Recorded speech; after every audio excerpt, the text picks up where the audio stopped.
Assalamualaikum warahmatullahi wabarakatuh. Balik barengan sama gue Taufik Nobo. Hari ini gue pengen ngomongin kamera yang satu ini, yaitu Canon 1DX Mark III.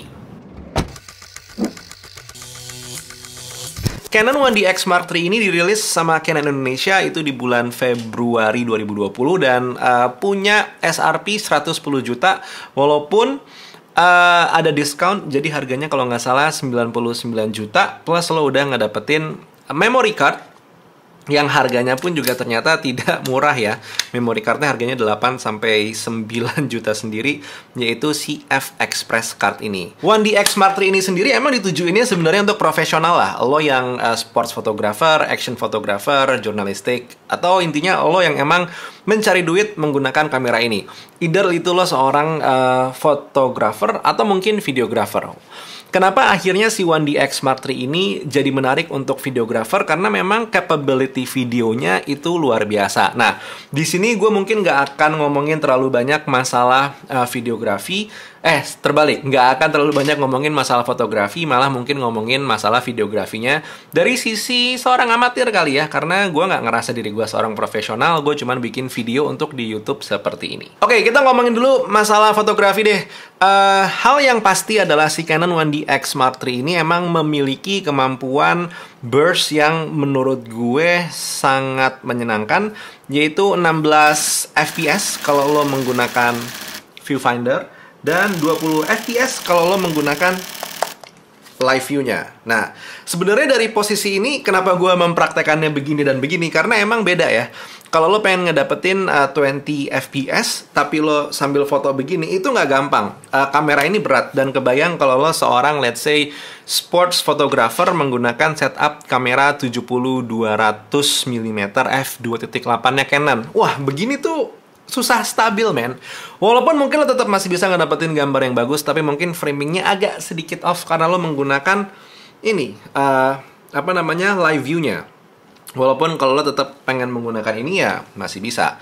Masalah titik fokusnya juga sebenarnya menurut gue menarik, karena kalau misalnya pakai OVF, titik fokusnya itu lebih terbatas, sementara kalau menggunakan live view, titik fokusnya itu jadi lebih luas. Keseluruhan sensor lah, kurang lebih seperti itu. Dari sisi fotografi, gue sempat nyoba kemampuan burst-nya, dan gue bisa mendapatkan shot-shot yang selalu fokus, padahal objeknya tuh jalan. Kayak gue sempat nyoba ngefoto mobil lah, coba ngefoto orang naik motor lah. Yang bikin gue kagum sebenarnya yang ini sih, yang motor, karena emang dia jalannya nggak terlalu ngebut tapi lumayan, dan selalu ngelok foto-fotonya. Walaupun di foto terakhir fokusnya berubah karena dia sempat pas-pasan sama orang lagi jalan dan orangnya nengok ke kamera, jadi fokusnya pindah ke orang itu instead of ngelok ke bagian orang yang naik motor. Nah, dari sisi foto gue pengen begitu aja, nggak pengen terlalu gimana-gimana karena takutnya gue dibilang sotoy. Cuman yang pasti it is fun to use untuk di dunia fotografi, dan terutama buat lo yang memang terbiasa menggunakan DSLR dan memilih memfoto menggunakan optical viewfinder. This is actually one of the best camera out there yang masih menggunakan OVF yang bisa lo beli saat ini. Berikutnya, untuk masalah videografi, nah ini adalah satu hal yang sangat-sangat menyenangkan karena Canon 1DX Mark III bisa merekam up to 5.5K RAW. Kebayang nggak filenya seperti apa tuh? Yang gue baca-baca, lo berarti bekerja kalau misalkan 5.5K RAW itu dengan color space 12 bit. Dan sayangnya gue masih belum bisa ngasih lihat gambar ke lo seperti apa sih 12 bit dan 5.5K RAW itu kalau diolah. Karena ternyata komputer gue ini, si MacBook Pro 13 inci 2018 belum bisa mengolahnya. Instead, yang bisa gue kasih adalah gambar paling besarnya secara resolusi, yaitu gambar 4K-nya. Gambar 4K-nya ini menggunakan color space internally direkam 10-bit 422, dan ini bisa lo dapatkan kalau lo mengaktifkan mode C-Log-nya. Suatu mode perekaman yang sebenarnya sangat menarik, dan kali ini datang ke Canon, tapi dalam bentuknya adalah ya 1DX Mark III. Lagi-lagi secara file nih hitungannya besar, dan kalaupun gue coba mengerjakan menggunakan mesin yang gue punya saat ini, emang hitungannya cukup berat. You need to make proxy on that file untuk bisa mengerjakan dengan lancar. But either way, it can be done dan sangat menyenangkan. Satu hal yang menurut gue menarik dan selalu gue coba akhirnya adalah menggunakan 1DX Mark III ini. untuk mode 1080-nya atau FHD-nya. Dan surprisingly, ini adalah 1080 terbaik yang pernah gue dapatkan sampai saat ini. Gue sekarang lagi menggunakan Canon EOS R ini. Dan menurut gue, Canon EOS R itu sudah punya hasil 1080 yang hitungannya bagus. Tapi ternyata 1DX Mark III punya hasil 1080 yang lebih bagus lagi dari Canon EOS R.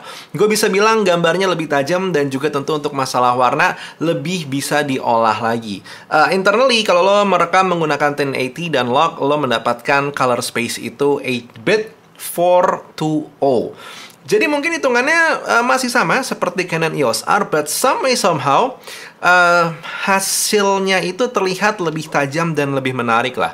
Belum lagi lo juga bisa menggunakan mode 120 fps-nya di Canon 1DX Mark III dengan resolusi 1080, dan lagi-lagi gue bisa bilang ini adalah 120 fps terbaik yang pernah gue coba saat ini. Untuk penggunaan sehari-hari, gue nggak akan bohong, Canon 1DX Mark III ini tentu overkill. Karena emang menurut gue sendiri, spek yang ditawarin sama kamera ini jauh melebihi kebutuhan gue. Cuman, kalau misalkan lo adalah termasuk orang yang mencari kualitas, I do agree. 1DX Mark III is actually one of the best kamera yang bisa menghasilkan gambar 1080 terbaik yang bisa lo dapatkan saat ini. Untuk masalah low light-nya gimana? Gue bisa bilang untuk masalah low light, definitely aman menggunakan si Canon 1DX Mark III. Gue sempat datang ke acara launchingnya Samsung Galaxy S20 dan di sana karena tempatnya gelap, gue sempat crank up the ISO dan hitungannya, wah, ternyata gambarnya bersih dari grain. Satu hal yang cukup jarang gue rasakan kalau menggunakan Canon, karena biasanya Canon tuh dan grain cukup akrab ya. So it's good to know kalau Canon juga sebenarnya bisa untuk menghilangkan grain yang selama ini cukup akrab lah dengan kamera-kamera Canon yang selama ini gue pakai. Catatan, yang selama ini gue pakai. Mungkin kamera lo lebih aman. Anyway, with that said, apakah gue menyarankan lo untuk membeli kamera ini? Ya kalau ada uangnya boleh. Cuman kalau misalkan ternyata it is way out of your budget, ya jangan dipaksain. Tapi satu hal yang emang harus gue tekenin di sini adalah kamera ini bukan untuk semua orang. Kamera ini emang dibikin untuk seorang profesional. Now, why on earth a YouTuber pengen beli 1DX Mark III? Simple, jawabannya adalah kalau lo pengen mendapatkan hasil gambar FHD terbaik yang pernah lo dapetin, then maybe you want to buy this thing. Karena emang hasil FHD-nya sebagus itu. Dan jujur, gue belum pernah ngedapetin hasil kamera FHD sebagus Canon 1DX Mark III. Tapi it came with some consequences. Yang pertama, harganya tinggi. Dan yang kedua, berat. Dan satu lagi, untuk masalah framing mungkin agak sedikit ribet karena tidak hadirnya flip up screen atau articulating screen. Itu sih yang sebenarnya mungkin ujung-ujungnya jadi membuat 1DX Mark III is actually good, tapi need a bit of hassle kalau emang misalkan lo pengen kerja nge-YouTube atau nge-vlog menggunakan si Canon 1DX Mark III. But for professional use, dan gue yakin yang profesional sebenarnya udah pasti lebih ngerti dari gue, it's doing really fine. That was it. Obrolan kita tentang Canon 1DX Mark III. I love it, I like it. I don't think I'm gonna have it. Tapi terima kasih Canon Indonesia sudah meminjamkan kamera ini selama kurang lebih 2 minggu. Anyway, this video is not sponsored dan Canon tidak membayar gue apapun untuk bikin video dan ngomong baik tentang kamera ini. Opini yang keluar dari gue adalah emang opini yang gue rasain setelah menggunakan Canon 1DX Mark III. Anyway, that was the video for today. Hit like kalau emang lo suka sama video ini. Hit dislike kalau lo nggak suka sama video ini 2 kali. Dan jangan lupa hit that subscribe button, turn on notification untuk mendapatkan lebih banyak video tentang perkameraan dan juga perlensaan if you're into that kind of things. Atau perhandphonean dan juga perlaptopan, because I do talk about them too. And I guess I'll see you on the next one. Taufik Nabu cabut. Assalamualaikum warahmatullahi wabarakatuh. Skadoosh.